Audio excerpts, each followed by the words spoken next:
Gender equality and women's rights. The issue of gender equality in society has gained popularity in the precedent century with the rise of the feminist movement and women's struggle for rights equal to those of men. The reason for the shift towards recognizing women's rights in societal interactions is the changing ratio of males and females in the overall population on the globe, with the growing number of women.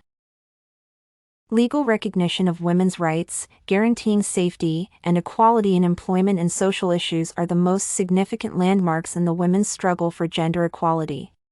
2014 has become a historic year for women, as it was the year of the 20th anniversary of the 1994 International Conference on Population and Development that first proclaimed the need for improving the lives of women.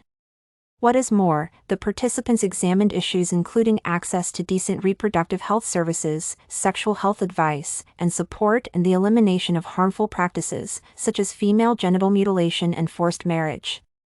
Together with that, in 2015, it turned 20 years since the 1995 Fourth World Conference on Women, during which the participating states stressed the necessity of removing obstacles that kept women from equal participation in public and private life. The topic of gender equality affects both men and women.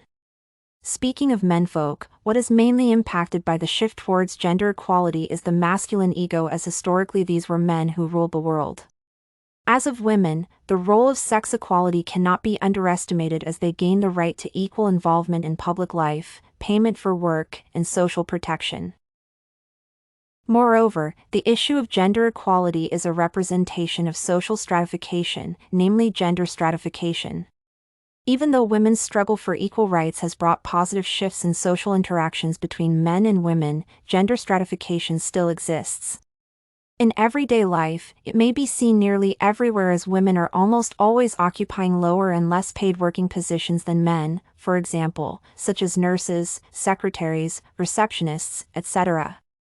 That is why gender stratification leads to class stratification, as women occupying lower positions have less income if compared to men.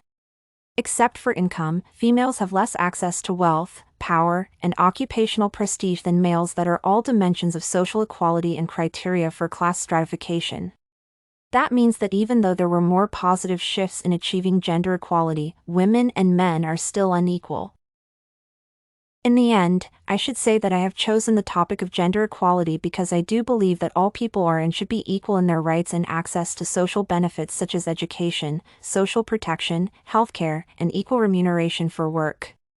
Moreover, anyone regardless of gender should have the right to choosing the way of spending the life and the person with whom to build a family. Before the study, I never realized that there are women somewhere out there who suffer from forced weddings or live with the consequences of female genital mutilation being the form of governmental family planning. Bearing in mind everything said above, I am strongly inclined to believe that the issue of women's rights and equal social protection should gain further development on national and international levels, so that it is guaranteed that women all over the globe have decent living conditions.